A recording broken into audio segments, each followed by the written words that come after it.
Welcome to the deep dive. Today, we've waded through, well, a pretty wild collection of materials. We've got ancient Stoic philosophy right next to 21st century business It's strategy. a huge stack of stuff, yeah. And it's amazing because they all seem to point to this single truth about how to live a meaningful life. Well, the diagnosis is consistent, isn't it? Yeah, We have philosophy, high-level strategy, modern psychology, and they all say the same thing. right. We are drowning in information, but absolutely starving for wisdom. Right. And in a time like this, with AI, job uncertainty, all the chaos, I think of that Albert Einstein quote. He said, "The real value of an education is not the learning of many facts, but the training of the mind to think." That's it. That's the survival tool. Yeah. So our mission today is to cut through all that noise, Right. the endless competing advice. Mm. And we want to show how three big ideas, mortality, authenticity, and this idea of purposeful strategy, how they all converge. We're calling it a strategy of becoming. Looking for those aha. Moments. Exactly. The simple, powerful things you can apply right away, moving from the abstract to the actionable. Okay, so where do we start? Let's start with the inner battle. Because all our sources, even going back to Confucius, they all say something like, life is really simple, but we insist on making it complicated. And that complication, it starts right between our ears, doesn't it? It does. Yeah. We found this great line. The soul usually knows what to do to heal itself. The challenge is to silence the mind. That internal racket, that's what it is. It's the anxiety, the worry, the self-doubt, that imposter syndrome. That's the complication we add, and it's paralyzing. It really is. If you look at Stoicism, I mean, it's basically a philosophy of nerve control. It's all about courage and discipline, making sure your internal monologue doesn't control you. And this is where the material gave us this, just the incredible real-world story. Oh, this is great. It's about the making of Gladiator 2 Second. Huge $200 million movie. The lead actor, Paul Mescal, goes up to the director, Ridley Scott, and he admits he's nervous. And Scott's response is just perfect. Brutal and perfect. He just looks at Mescal and says, your nerves are no fin good to me, and just walks away. Huh. Wow.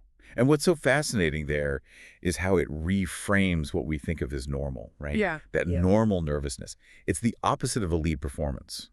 The point in the source was that Mescal couldn't just suppress the nerves. He had to replace that energy with a command. Focus on the task at hand. So you can't have both. You can't.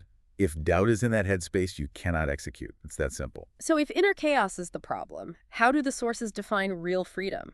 It links right back to Epictetus, who said, no man is free who is not master of himself. And we tend to think of freedom as something external, but so often we enslave ourselves. To what? Like ambition? Ambition, gossip, Yeah. just busy work, vices, all of it. There was a great example of breaking that self-enslavement in here with Dwight Eisenhower. Yeah, this was amazing. He smoked up to 4 packs of cigarettes a day. 4 packs for almost 40 years. And then at the height of his career, he just decides it's hurting his ability to serve. And he quits. Cold turkey. But how? That's the question, right? Is Huh? it just flicking a switch? Because for most people, quitting anything is this long, agonizing process. Well, the sources suggest that true discipline, the kind that gives you that liberty, it comes from a really radical self-honesty about the cost. Okay. Eisenhower was clear. The cost was his health, his effectiveness. And when you see that cost clearly and you pair it with a commitment to just finality, it simplifies the whole thing. It's not, I'm trying to quit. It's, this is over. Being in command of your thoughts, your emotions, your actions, that's liberty. That is liberty. So we have to ask you, listening, what has control over you right now? What are the real costs, financial, physical, emotional, of those chains? And once you start mastering that inner chaos, it gives you perspective. And that perspective comes from the one thing that reminds us that all of this is temporary. Exactly. The certainty of death. Benjamin Franklin said only death and taxes are certain, but really, death is the ultimate equalizer. You can't bribe it, can't negotiate with it. Nope. And Marcus Aurelius, he thought about this constantly. He observed that Alexander the Great, the man who conquered the world, and his mule keeper, were brought to the exact same place by death. Their end was identical. That is so humbling. Shakespeare had that same idea in Hamlet, He imagines the dust of Caesar, the mighty emperor, being used to patch a wall to expel the winter flaw. Just plugging a hole to stop a draft. That's his legacy. And the point here isn't to be depressing, is it? It's about clarification. It's liberation. Yes. That's the liberation.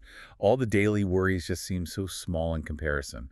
When you feel high and mighty or you feel low and inferior, Yeah. this equality should humble you and clarify your purpose all at once. Suddenly, those tiny worries aren't driving your strategy anymore. If the end is certain, what really matters is the middle part. And this is where mortality connects right to urgency, to action. Seneca. Seneca. He called procrastination the biggest waste of life because it just snatches away today by always promising you tomorrow. And in today's world, that urgency isn't just a philosophical luxury. I mean, it's an economic necessity. How so? Well, when AI can change your entire career overnight, procrastination is a massive liability. You just can't afford to wait for things to stabilize before you start getting better. That's a great point. Recognizing that life is short forces you to ask, what am I going to do with this irreplaceable temporary existence? It pulls the focus away from just getting more stuff than the next person. And squarely on to becoming the person you need to be. Exactly. Which naturally brings us to this imperative to change. We all feel how disorienting things are right now, and I think it's a very human tendency to just wait. To wait for someone to fix it? Yeah, a leader, a new policy, some tech breakthrough, anything to step in and save us. But the core demand from all these philosophical sources is, it's uncompromising. Nobody's coming to save you. Yep. It's true for your career, your finances, your peace of mind. Tolstoy said, everyone thinks of changing the world, but no one thinks of changing himself. And Kierkegaard insisted any real reformation has to begin with each man reforming himself. Wait a minute, though. Isn't that premise kind of lonely? Does the material balance that fierce individual responsibility with, our need for community or support? That's a great question, but the sources kind of reframe it. It's not lonely, it's empowering. The realization that you are in control of your response. That's the ultimate power. Marcus Aurelius said, we must get active in our own rescue. You are your own primary resource. You control how you respond, no matter what's happening outside. Viktor Frankl said it best. The last of the human freedoms is to choose one's attitude in any set of given circumstances. We have to choose to get better, not later, but right now. And we have to see the terrible cost of not changing, of stagnation. Marcus Aurelius had this horrific image. Oh, the one about the animal fighters? Yes. He said those who refuse to change are like those animal fighters at the games, torn half to pieces, and still begging to be held over till tomorrow, to be bitten and clawed again. Wow. So staying the same is actively choosing to be torn apart again and again. It's the definition of insanity, isn't it? Doing the same thing and expecting a different result. So growth requires resistance, like lifting weights. If you're not actively seeking out some difficulty, you're betraying your own potential. You have to be willing to step into it. So, okay, we've committed to self-mastery. We've embraced the urgency of our limited time. How do we apply this? How do we chart a course? This has to be about strategy. But a different kind of strategy. This is where Seth Godin's idea of strategy as a compass, not a map, is so important. A map is rigid. A map is rigid. A compass gives you direction but lets you adapt. Strategy, in this sense, is a philosophy of becoming. It's the daily hard work of choosing what to do today to make tomorrow better. And that kind of strategy means being ready to walk away from what you've just defaulted into? Yes. You have to look at the shifting landscape. The classic example is Nintendo. They were a playing card company. Right. But they had the vision to walk away from that and build a video game empire when the tech shifted. And you contrast that with, what was it? Western Union. Western Union. Yeah. The telephone arrives, and they look at this new tech and decide their strategy is just to make better telegrams. Wow. One redefined itself and thrived. The other just faded away by clinging to the past. Exactly. Strategy demands that we avoid clinging to a comfortable default. So how does the strategy of becoming define itself? What are the core questions? The sources suggest it answers three really profound questions. Who will we become? Who will we be of service to? And who will they help others to become? Notice the focus there. It's not about accumulation. It's all about service and impact. That's it. Sophocles said, wisdom outweighs any wealth. And strategy, like wisdom, is about contribution. That completely reframes success, doesn't it? It moves it away from the transactional to the transcendental. Ralph Waldo Emerson's definition really stands out here. What was that one? To know even one life has breathed easier because you have lived, this is to have succeeded. That's beautiful. And that's the core of the strategy. If you can answer those questions, if you can make one life, even your own, breathe a little easier, you're succeeding. Let's get into the mechanics, though. Seneca had those 8 stoic tactics to beat procrastination. Right, and they're not grand gestures.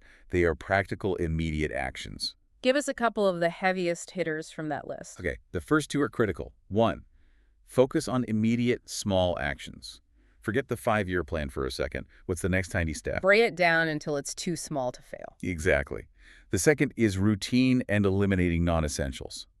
The best way to get momentum is to reduce the friction of just making decisions. Yeah. If you cut out the non-essentials, the gossip, the scrolling, the trivial stuff, you save your energy for what matters. And the power of that is you can then focus on the controllable actions. That was another of Seneca's points.